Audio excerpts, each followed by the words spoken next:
Candid, New Trends in Social Studies. 5.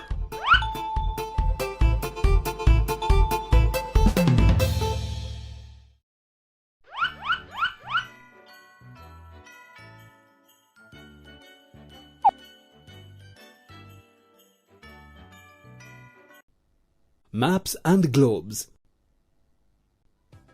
Our planet Earth is spherical in shape. 71% of the surface of the Earth has water and 29% of it is land. That is why the Earth looks blue in the pictures of Earth taken by astronauts from the space and is called the blue planet. Continents.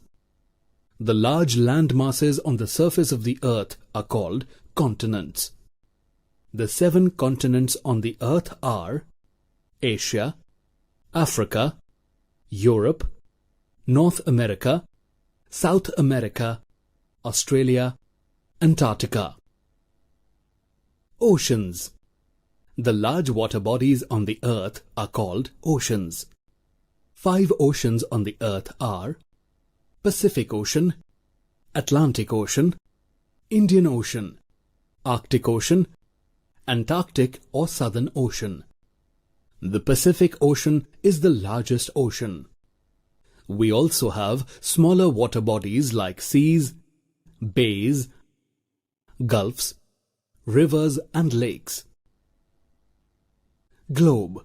A globe is a small model of the Earth and is shaped round like the Earth. The axis is an imaginary line which passes through the 2 ends of the globe called the poles.